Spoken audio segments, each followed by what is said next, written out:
말씀 앞에서 경외함으로 어떤 게 우상 숭배하면 딱 떠오르는 게 뭡니까? 뭐 잘하는 것, 뭐 그런 거죠. 그 어떤 하나님이 하나님 이외의 어떤 형상을 만들어서 그것을 섬기고 하는 것을 우리는 우상이라고 하죠. 또는 무당을 찾아가서 그 무당에게 구슬을 한다거나 하는 것, 또는 점집을 찾아가서 점을 치는 것, 뭐 이런 것을 우리는 다 우상 숭배라고 말을 합니다. 그런데 이제 오늘 이 에베소 지역, 이 에베소 지역이 어떤 곳이다 하는 것은 여러분이 지금까지 말씀을 들어서 알겠지만, 이 에베소 지역은 아데미라는 여신을 섬기는 그런 지역입니다. 아주 큰 신이다라고 자기들이 이야기하죠. 아데미 여신. 그런데 아데미 여신을 섬기는 그 방법이 아주 괴이합니다. 그 방법이 여러 방법이 있지만 그 중에 한 방법은 아데미 여신이잖아요. 아데미 여신이니까 여사제들이 있습니다. 이 여사제들에게 이제 나아가서 이 여사제들과 음행을 저지르는 것입니다. 그러면 그 관계를 통해서 아데미 여신이 기뻐한다, 희열을 느낀다 라고 생각을 한 겁니다. 그래서 이 아데미 여신을 섬기는 방법이 음행을 하는 겁니다. 그 아데미 여신의 여사제들하고. 그러니까 그 당시에 에베소 지역에 만연해 있는 전혀 어떤 문화로 이렇게 받아들이고 있는 것이 이 음행의 문제가 아주 깊이 뿌리 깊이 내렸다는 것이죠. 어떻게 보면 오늘날에도 이 음행과 관련된 이 문제가 요즘은 전혀 죄의식이 없는, 전혀 문제되지 않는 그런 시대로 계속 더 가는 것 같습니다. 어찌됐건 그 당시는 이 아데미 여신을 섬긴다라는 것은 쾌락에 빠져 있다라는 것, 쾌락주의하고 아주 잘 연결되어져서 아주 융성하게 이 아데미 여신이 퍼져 나간 것입니다. 그런데 이것이 오랜 기간 이런 여신을 섬기는 방법이 오랜 기간 몸에 뿌리 박히게 되면 어떤 것으로 자리 잡게 되냐면 하나의 문화로 자리를 잡습니다. 그래서 오늘날 우리나라에서도 또는 세계 곳곳에서도 퀴어 축제라는 것을 가지고 하나의 문화로 자리 잡으려고 애를 쓰는 것이죠. 문화로 자리 잡히는 순간 죄의식이 전혀 없어지는 것입니다. 문화축제라는 이름으로 우리의 마음을 완전히 사로잡는 그런 효과를 거두려고 하는 것입니다. 그런데 아데미 여신을 섬기는 것, 이 에베소 지역은 이미 하나의 문화로 자리 잡혀 있는 것입니다. 그런 상태에서 사도 바울이 에베소 지역으로 전도 여행을 온 겁니다. 그래서 그들에게 복음을 선포했죠. 그러니까 그런 사람들이, 아데미 여신을 섬기는 사람들이 다 개종을 해서 복음을 받아들이고 성도로 살아갑니다. 그리고 이제 사도 바울이 다른 지역으로 갔죠. 그런데 복음을 받아들이고 이제 성도가 되었다는 것은 예전 아데미 여신을 섬기는 그 문제와는 단절해야 됨에도 불구하고 하나의 문화로 자리 잡아져 있었기 때문에 성도임에도 불구하고 그 아데미 여신을 섬기는 그 음행과 쾌락에 전혀 단절되지 못하고 성도들 가운데서 또 그러한 문화에 젖어들어 있는 그대로 생활해가는 그런 사람들이 있었던 것입니다. 그런 사람들이 있었다기보다 많았다라고 말을 해야 맞을 것입니다. 그래서 오늘 사도 바울은 이 믿음의 사람이 되었는데도 불구하고 이미 뿌리 깊게 자리 잡은 그 문화의식 속에서 아무런 죄의식 없이 살아가는 그 성도들에게 이것이 이 음행의 문제가 어느 선까지 발전하고 있는지를 지금 말씀하는 것이 오늘 본문의 내용입니다. 오늘 본문 5절 말씀을 보면 음행하는 사람, 더러운 사람, 탐하는 사람, 이 사람을 뭐라고 말을 합니까? 우상숭배자다라고 말을 합니다. 그러니까 음행하는 것도 우상숭배하는 것이요, 또 더러운 사람도 음행하는 사람이요, 물론 육체적인 이 씻고 그런 더러운 것이 아니겠죠. 더러운 사람도 음행하는 사람이요, 탐하는 사람도 우상숭배자다, 이렇게 말하고 있는 것입니다. 또 3절을 보면 음행하는 문제가 어디로까지 발전하고 있냐면 음행의 문제까지 발전하고 있는 것을 볼 수가 있습니다. 우리 한번 생각해 볼까요? 하나님께서 에덴 동산을 만드셨습니다. 하나님께서 에덴 동산을 만드셔서 최초의 인간 아담과 하와를 그 에덴 동산에서 아무런 그 어려움 없이 살도록 다 구비해 놓고 살라고 했습니다. 그런데 한 가지만은 제한을 두셨죠. 그 한 가지만은 제한을 두셨는데 그 넘어가서는 안 되는 선을 그어놨다는 겁니다. 그런데 그게 뭡니까? 선악, 동산 중앙에 있는 선악을 알게 하는 나무의 열매, 우리가 흔히 말하는 선악과는 절대 먹지 마라, 이렇게 말씀하시죠. 다른 거는 다 너 마음대로 해도 되는데 그것만은 너가 먹어서는 안 된다, 이렇게 말씀을 하신 것입니다. 그러니까 넘어서는 안 되는 선을 하나 그어 놓으신 것입니다. 그런데 어떻게 됩니까? 아담과 하와가 넘지 말아야 할 그 선을 과감하게 넘습니다. 과감하게 넘는. 뭐 때문에 넘습니까? 탐심 때문에 넘습니다. 먹음직스럽게도 보이고 이렇게 말하죠. 보암직도 하고, 이 탐심이 그를 그 넘지 말아야 할 선을 넘은 것입니다. 그래서 성경에서는 탐심은 곧 우상숭배니라 말씀하시는 것입니다. 탐심은 곧 우상숭배라고 성경에서 분명히 기록되어 있죠. 여러분 아시죠? 그렇습니다. 하나님께서 정해놓으신 그 선, 또는 하나님께서 정해놓으신 그 약속, 그 말씀보다는 자기의 탐심을 더 앞세움으로 인하여서 우상숭배의 길로 갔다는 것입니다. 그래서 오늘 말씀에서도 이 탐심, 즉 음행은 탐심에서 비롯되는 것이다 라고 말하고 있는 것입니다.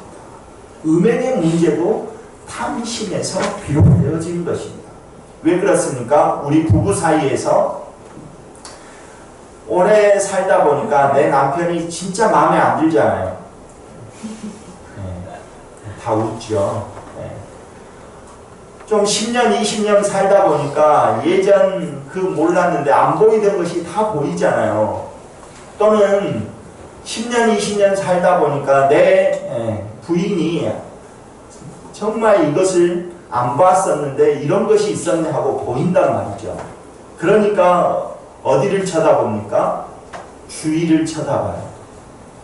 내 부인에게 없는 것을 저 여인이 가지고 있네.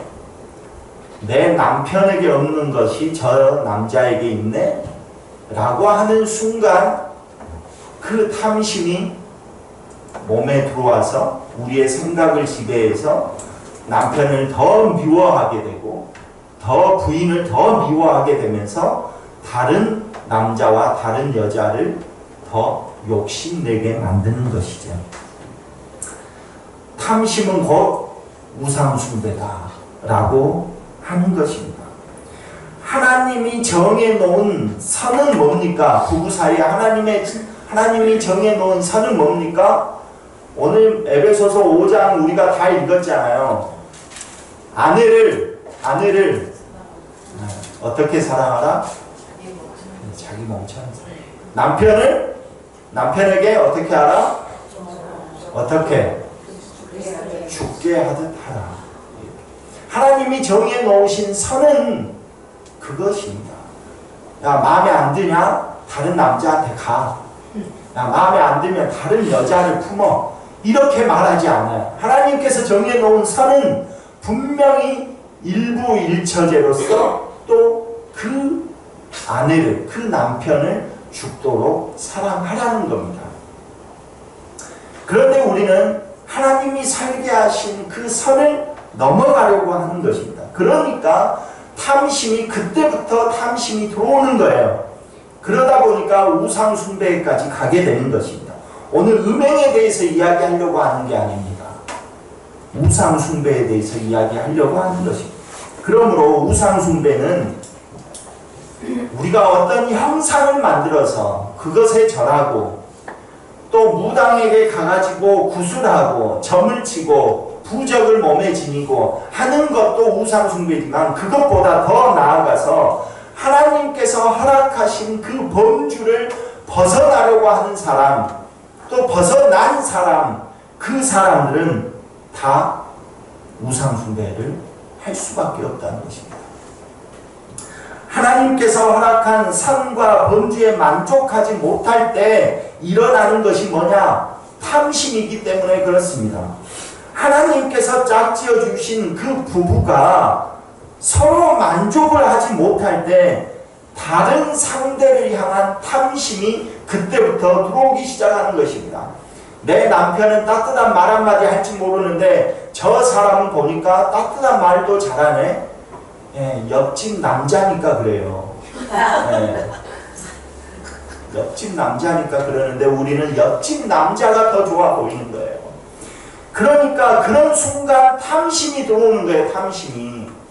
저 남자하고 내가 한번 사귀어봤으면 그러는 겁니다. 그러니까 탐심이 들어오는 순간 우상숭배에 빠지게 되는 것입니다. 왜? 하나님께서 선을 그어놨잖아요. 지켜야 될 그 선, 범주를 선을 그어놨는데 그것을 넘어서게 되니까 우상숭배에 빠지게 되는 것이다. 우리를 구원하신 하나님 한 분만으로 만족하지 못하고 선을 넘었기 때문에, 선을 넘어서 무당에게 갔기 때문에 우상숭배라고 하는 것이지, 무당이 능력이 있어서 점을 친 것이 그 능력이 있기 때문에 그것에게 갔기 때문에 우상숭배라는 것이 아닙니다. 그가 능력이 있건 없건 그거 상관없어요. 선을 넘는 순간, 그 선을 넘는 순간 우상숭배에 빠지는 것입니다. 내게 주신 분깃으로, 내게 주신 그 분깃으로 만족하지 못하고 더 많은 것을 얻고자 하는 그 탐심 때문에 선을 넘어선다는 것입니다. 그러다 보면 우상숭배를 하는 것이죠. 제가 분깃을 이야기하니까 이렇게 오해할 수도 있어요.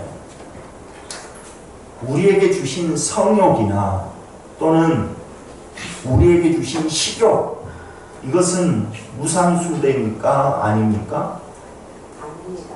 하나님께서 인간에게 주신 기본적인 욕구예요. 그건 기본적인 욕구입니다. 그러나 그 기본적인 욕구를 가지고 선을 넘을 때, 그 기본적인 욕구가 선을 넘어섰을 때 우상숭배가 되는 것입니다. 그러니까 그 선을 넘지 않는 범주 안에서 하나님을 섬기는 것입니다.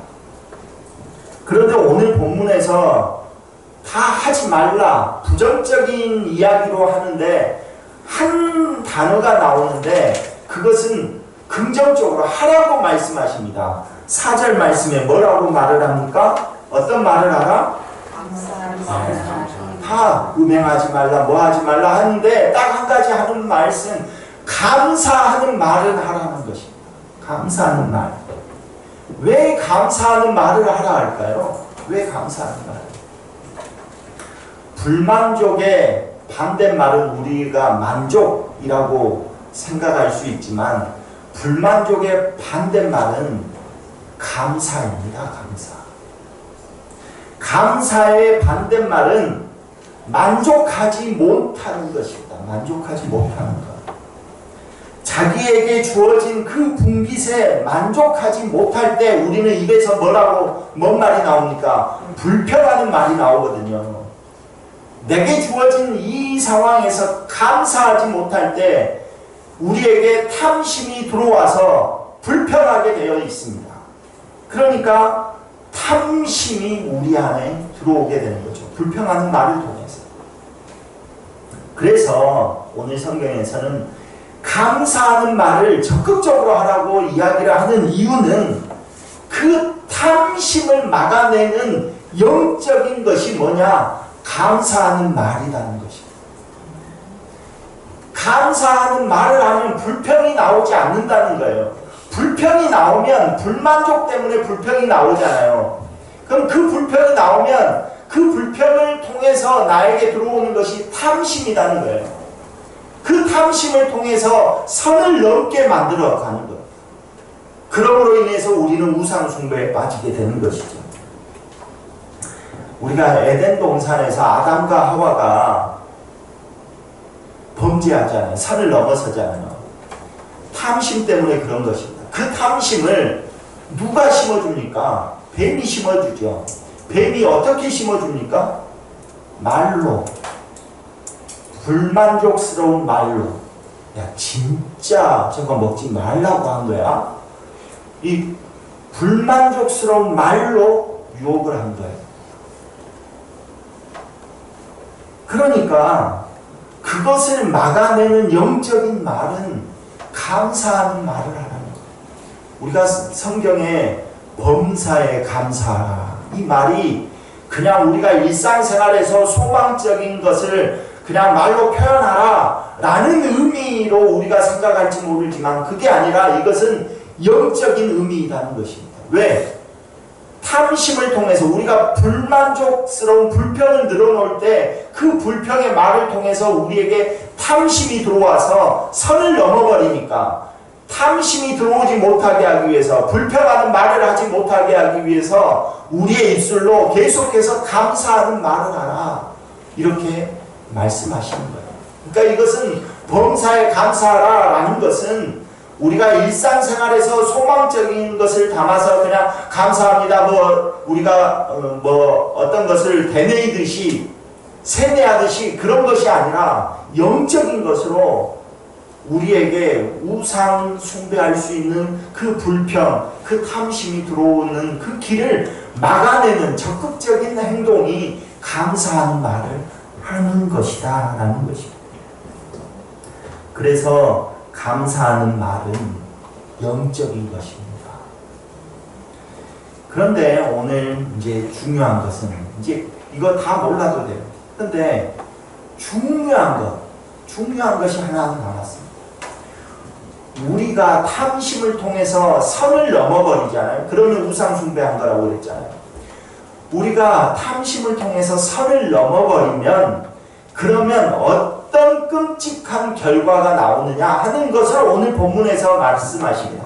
5절에서 뭐라고 말합니까? 5절 마지막 부분에 하나님 나라에서 기업을 얻지 못합니다. 기업을 얻지 못한다는 거예요. 하나님 나라에서. 여러분, 우리는 죄의 공간에 있었잖아요.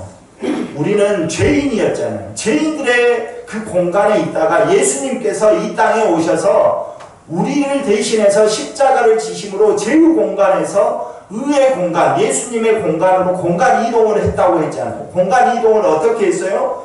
예수님의 몸에 접붙임이 되어서 우리가 구원을 받은 거라고요. 그러니까 예수님께서 죽으시고 부활하시고 승천하셔서 어디에 계신다고 그랬습니까? 어디에? 하나님 보좌 우편에 앉힌다고 그랬잖아요. 하나님 보좌 우편에 앉아 계신다고 그랬어요. 근데 하나님 보좌 우편은 누가 보좌 우편에 가는 존재라고 그랬어요? 상속자만이 갈 수 있는, 보좌 우편에 상속자만이 앉을 수 있는 자리라고 그랬잖아요. 그러니까 예수님께서는 하나님의 아들이기 때문에, 상속자이기 때문에 보좌 우편에 앉는다고요. 그런데 그 보좌 우편에 예수님이 앉을 때 우리는 예수님께 어떻게 되어 있다고요? 접붙임 되어 있습니다. 그러니까 우리가 예수님과 함께 그 나라에 가는 거예요. 그런데 오늘 말씀 끔찍한 결과가 뭡니까? 하나님 나라에서 기업을 얻지 못한대요. 탐심을 통해서 선을 넘어버리면 우상 숭배의 길로 가게 되고, 우상 숭배자는 뭐라고요? 하나님 나라의 기업을 얻지 못한다.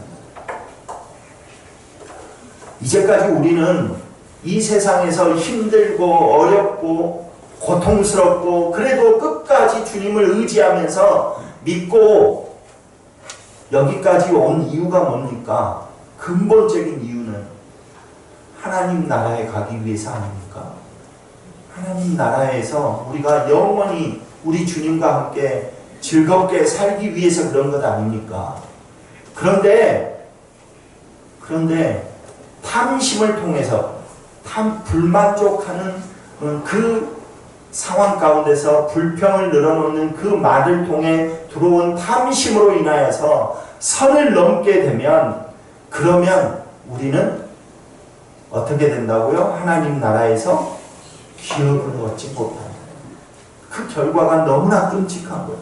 차라리 하나님 나라에서 기업을 얻지 못할 것 같으면 빨리 세상에서 그냥 세상 사람들이 사는 것처럼 열심히 남을 사기치어서라도 잘 먹고 잘 사는 길로 가야 되는 거죠. 어차피 저기도 못 가고 여기도 누릴 거 못 누리면 얼마나 억울합니까, 여러분. 그런데 우리는 이 하나님 나라의 기업을, 그 소망을 가지고 이곳에 있는 거잖아요. 우리가 죄의 공간에서 선을 넘어서 주님의 공간으로 온 거잖아요. 그런데 우리가 불만족스러운 것으로 인해서, 불평을 함으로 인해서 탐심이 들어와가지고 그 탐심 때문에 다시 건너온 그 선을 다시 건너가게 되면 당연히 죄의 공간에 또 있게 되면 어떻게 되는 겁니까?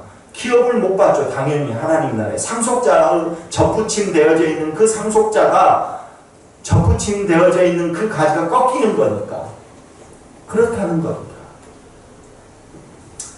그러므로 우리는 하나님이 허락하신 그 선을 넘어서는 그런 것은 멈춰야 한다는 것입니다. 자꾸만 우리는 그 싸움을 하는 거예요. 다른 사람이 잘 먹고 잘 사는 것, 아니 나보다 정말 불성실하고 정직하지 못하고 남을 사기치고 등쳐먹고 그런데도 나보다 잘 살아. 그런데 나는 그렇지 않고 성실하고 열심히 일하고 또 하나님 안에서 믿음으로 살아가고 그런데도 불구하고 나는 못 살아. 그러면 우리는 어떤 것이 들어올까요? 우리의 입술에서 불평하는 말이 나오고 불만족스러운 말이 나오는 순간 우리는 탐심이 들어와서 저 사람들처럼 나도 저 사람들처럼 살 거야 하게 되는 것이죠. 그런 순간 우리는 상속자의 그 지위를 박탈당하게 되는 거예요. 그래서 우리 지난 주일에 우리 주목사님께서 뭐라 하셨습니까? 성도다워야 성도지. 다 잊어버리셨습니까? 네, 그런다 치고요. 네, 성도가 성도해야 된다. 성도가 성도의 본분을 잃어버리는 순간 성도가 아니라고. 하나님 나라의 기업이 없다고요. 우리들의 삶에서 일어나는 모든 문제들 있죠. 이제 여러분의 삶 속에서 일어나는 모든 문제, 그 모든 문제가 혹시 나의 불만족에서 오는 것 아닙니까? 내가 불만족해서 내가 예수님을 잘 믿는데 저 사람보다 못 사는 그 마음 때문에 왜 그래야 돼? 그렇게 불평하고 불만족스러운 그 모습 때문에 탐심으로 인하여서 넘지 말아야 할 선을 넘었기 때문에 우리가 이렇게 어려운 것은 아닙니까? 선을 넘는다는 것은 단순히 우리가 어려운 것뿐만 아니라 선을 넘는 것은 우상에게 나아가는 거랍니다. 우상 숭배하는 것. 세상 사람들과 같이 탐심이 나의 삶의 원동력이 되어서 살아가는 것이 되는 거라고요. 그러면 기업을 받지 못합니다. 그렇다면 주님께서 오늘 우리들에게 주신 넘지 말아야 할 선이 무엇인가요? 여러분 한 사람 한 사람에게 지금 넘지 말아야 할 선이 뭡니까? 성도가 성도로서 그 범부를 하지 못하도록 하는 것 무엇입니까? 성도로서 살아가는 데 있어서 성도 그 책임을 다하지 못하도록 하는 것, 그것이 무엇입니까? 다 어쩌면 그것이 있을 것입니다. 내가 겪고 있는 혹시 경제적인 어려움이 있다면 혹시 내가 넘지 말아야 할 선을 넘어서 우리의 탐심에서 비롯된 넘지 말아야 할 그 선 때문에 그런 것 아닙니까? 우리의 일상에서 벌어지는 모든 일들이 하나님과 함께한 성도들이 넘지 말아야 할 그 선을 과감하게 넘어서 버렸기 때문에 우리에게 지금 이 어려움이 있는 건 아닙니까? 선을 넘는 순간 하나님 아버지께 기도로 간구하고 믿음으로 예배하고 순종하기보다는 세상이 부추기는 그 탐심, 그 욕심에 매여서 하나님과 멀리하며 살아가도록 우리를 계속해서 인도해 가는 것입니다. 더 잘 살기 위한 노력이나 열심을 내면 안 됩니다 라고 말하는 건 아닙니다. 잘 살도록 열심히 경제적인 활동 잘 해야 합니다. 여러분이 잘 살기를 저도 바랍니다. 여러분이 잘 살아야 저도 잘 사니까. 그러죠? 여러분이 잘 살기를 바랍니다. 그러나 그 잘 살려고 하는 그 노력이 탐심 때문이라면, 그 잘 살려고 하는 그 노력이 남을 아프게 하고 가정을 병들게 하고 하나님과 더 멀어지게 하는 것이라면 과감하게 그걸 내려놔야 됩니다. 그 선을 넘어서는 안 됩니다. 하나님께서 정해놓으신 분깃을 넘어가려고 해서는 안 됩니다. 나의 노력과 열심은 주님을 통해서 우리는 열매를 맺어야 하는 성도이기 때문입니다. 간절히 바라기는 우리 삶에서 비롯되는 그 모든 것을 감사함으로 받아내어서 하나님께서 정해놓으신 그 선을 넘지 않고 하나님이 주시는 그 기업, 그 유업을 받아내는 그런 저와 여러분 되시기를 간절히 소망합니다.